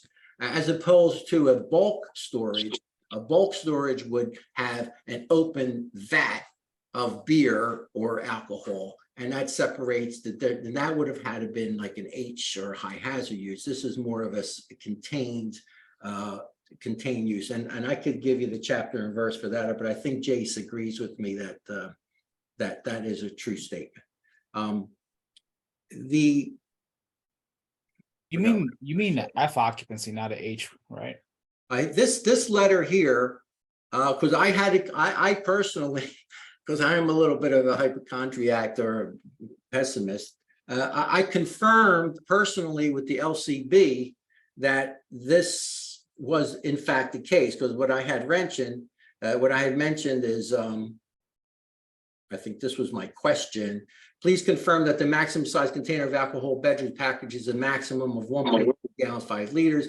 And I received back from a .gov email, barrybauer.gov, pa.gov, that correct, the largest container would be 5 liters. So I wanted to confirm that for myself, because I was heading down a code road that I wanted to make sure was actually the right road to go down. We have the electrical documents that show, and there's a couple other things I'd like to show you.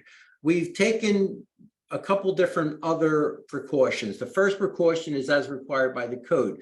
We provided an automatic smoke detection system, which is tied into the fire alarm system, and I have drawings by the mechanical and electrical engineer to show that. The second thing is we exceeded the amount of fire extinguishers, and we made them very, very obvious.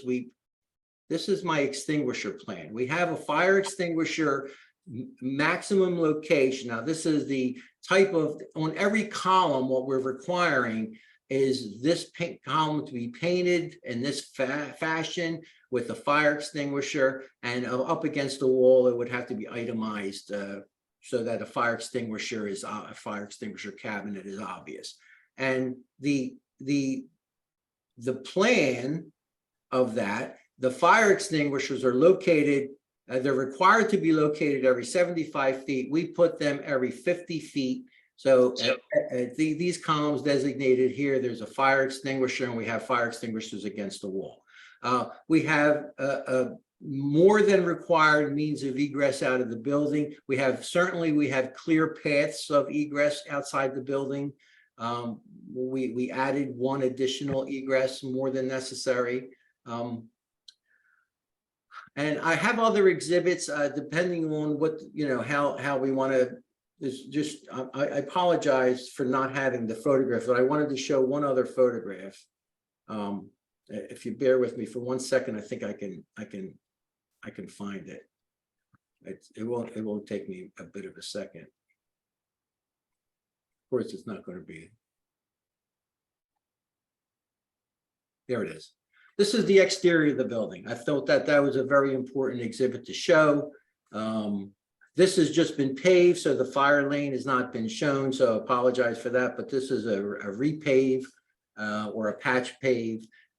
This is the post office if you're looking at the building to our left. The other property, the other tenants are to the right. So you can see this is it's a robust building, and based upon the photograph that I showed you in the before that,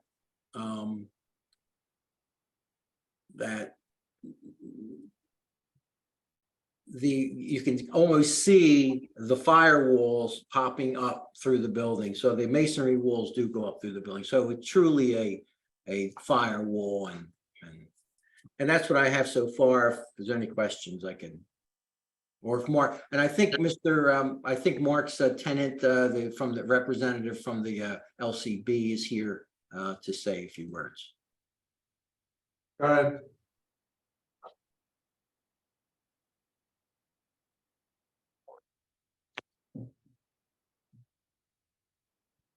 Where's the guy from the LCB? Min, are you still on, Min? Yes. I just wanted you to quickly, state or, obviously to your knowledge of the LCB that there is no requirement per se for you guys to have a sprinkler in this unit. No, we do not require. Can I ask you a question if you don't mind? So can you confirm that all the packaging is actually contained in 5 liters or less in packaging, and this is really for wholesale storage and distribution? So I believe you got the email from Barry Bauer. He's the director, so he confirmed that. It overrides my statement. Okay. And do you have any comments on the operation of the facility? The limitations of anybody? No one from the public is actually allowed to wander through the storage area. I'm sure of that, but if you could confirm any of that. No, they will not be able to enter. It's only licensees with the badges. And would this building be occupied 24 hours a day? No. What It's was going it to be more? Go ahead. outside, I believe from 7 to maybe 6, something like that. Okay. Is there security systems other that the LCB provides for this facility that would assist in any? Yes, they will be installed cameras, security cameras, which are IP cameras, and they will be monitored 24/7 and accessible remotely. Mark, did you want to add? I mean, no, I think some of the key points that you touched on, Vin, before, which is really what the exemption or why we're seeking the exemption is the fact that we just need a fire pump. And I mean, I think you demonstrated like what we did above and beyond what code is for, assisting the current fire walls and perimeter walls. And I mean, that's really it. So whether or not, they follow that exemption for the pump, I think that's kind of cut and dry. I mean, that's all we're really basing our case off of. So there's really not much more to say. I mean, I think everybody agrees on this call. Yeah, this is Lieutenant Dimes. Real quick, so Jace, in the building code, is that the exemption? Because obviously it's an S1 building greater than 12,000 square feet, and the refusal saying an S1 needs to be sprinklered. The exception is not written in the refusal. So is that how the building code reads? Yeah, that is how the building code reads. The reason I think we haven't been using that. I mean, last 10 years, they haven't used that exception, but I've heard this exception being used in the past for residential occupancies. This is the first time I heard about a commercial. That's why I was curious to see what the static pressure was in that area, because there seems to be a high rise like right on the other side, and I'm surprised that the static pressure is 35 there. So, I mean, if PWD stated. So they won't need a variance. They would have it by right if the static or the pressure to the building doesn't meet the system demand. So in our department policy for that specific scenario, they told us to go in front of the board because we didn't feel comfortable with that. Okay. But like I said, that they haven't used, I haven't seen that exception actually being used, but I have heard it being used in the past for old residential properties. L&I wasn't comfortable with that. Right. I don't think they wanted the liability of making that decision, Jace. Is that correct? I can't speak on that. So is it in the code that says if you have to have a pump and it's 17,000 square feet, then you would be exempt from sprinklers? Not that specific square footage, but for that level 2 alterations in the IEBC, if you cannot sprinkler the building without a fire pump, then it's not required, as long as you don't have enough static pressure. If you don't have enough municipal supply, it does state that in the code. So that would be an exemption, but it'd only be for, it wouldn't be for 25,000 square feet. Is that what Vince said? I don't think 17,000 square feet was referenced in that code section, but I'll bring it up. Give me a second. There's no exception to the square The footage. size, I think, yeah. it would just, I don't think it's. It's not referenced. limited, it's not limited to size. There's nothing that defines a minimal or a maximum. Is that correct, Vin? Yes. I think the number one reasoning is to see if we can take it, use this exception as it seems to apply. And I don't think that L&I had a reason to say it wouldn't apply. I think the plan examiners preferred it go to the next level of scrutiny and review. So that's why we're here. The second thing is the building, on its own merit, is pretty fireproof. It is a lot of open area around. There's a lot of availability for firefighters. And there's certainly plenty of firewalls to itemize the individual spaces. Yeah. I actually have another quick question for this one too. For that code section, it says that to have exits and corridors shared by more than one tenant. Do you have more than one tenant within that tenant space? Well, we have two uses. We have the administrative use and we have the storage use. So, Are they the same tenant? The same tenant, Vin. They're the same Well, tenant. though. The same tenant. it's the same, yes, we understand that, but I don't believe that, That's the reason why I think the examiner didn't use that exception, because it says work areas. I can't share my screen because you're sharing, but overall it says look. Say it again. Vince, take your screen off and you share the screen with us, Jace.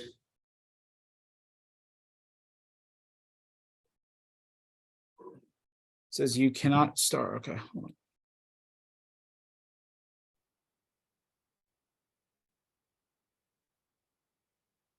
it says, no, that's not what it says. In fact, I have it copied. It says, or. It says, or. Yeah, work areas that have, Oh, serve. Yep, you're correct. that says, or. Upload.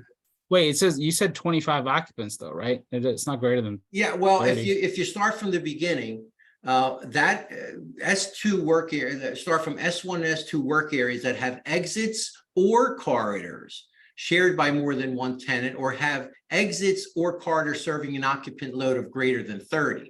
So we technically, we can design for 29 occupants, which is sufficient for our tenant. If that's a restriction that's placed upon us, we certainly would do that. And it's either or, exits or corridors. Yeah, and that's the exception right here. Yeah, I haven't seen it used recently, to be honest with you. Yeah, And we did. I'm not- I tried to do as much research as possible. We examined the fire code, we examined other jurisdictions, and it seems to work, and we have no reason to believe that it's not appropriate for this particular building. I could understand if the use was a little bit higher risk or a high hazard. I could certainly understand that. Does the fact that it's alcohol make it high hazard? Yeah, well, the fact that alcoholic beverages that are contained or so already prepared and packaged is exempt from both from the fire code and the International Building Code from being considered a high hazard, and or if that exemption didn't exist, we would also be limited to how many gallons we could place in one area at any one time. We'd be limited on how high you can stack it. We'd be limited on a number of different things based upon the Fire Code Chapter 57. I have the Fire Code Chapter 57 right here. And the Fire Code specifically says here that non-applicability, this chapter shall not apply to liquids as otherwise provided in other laws, government regulations, chapters of this code, including quantities of alcoholic beverage in retail or wholesale sales or storage occupancies provided that the liquids are packaged in individual containers not exceeding 1.3 gallons.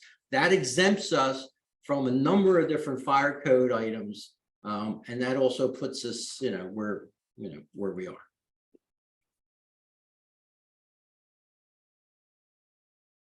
Wayne, I know Ted was gonna have to leave in a second. Can we quickly caucus?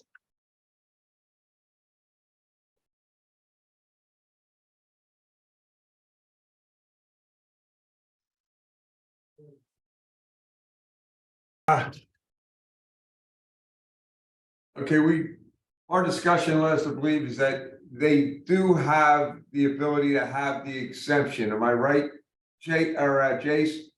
Yeah, they And- stated that it was previously a S1 occupancy before, so that's how they can use that exemption. If it wasn't, then it will be considered a change in occupancy, but since it's not that, they can use that exception. They can use that exception and we feel that they have that exception that we're gonna grant the variance on there. Because the thing is, I looked at, the sprinkler contractor had the calculations, he's a trustworthy contractor. And the thing is, they meet that exemption. So we're gonna grant that. Would you require that the contractor's letter be sealed by the PE that did the drawings and the calcs as well? Would I? Okay, I don't know the other thing, but I could vouch for Oneida. Okay. I can tell you that right now, they're a reputable contractor. If they weren't, I would tell you that too. So Jace, are you saying you would like to see the Oneida letters sealed by a PE? I mean, the thing is, I can't technically put provisos in there, but I was just asking whether the board would be. Can I interject too, is to say the engineer did seal his calculations, which was based off of Oneida's original letter. So just wanted to throw that out there. All right, we're gonna grant that variance. I appreciate everybody's time and we appreciate the effort that was put into that. Thank you. Okay, guys. Take Good luck. care. Thank you very much. Thank you. John, appreciate it.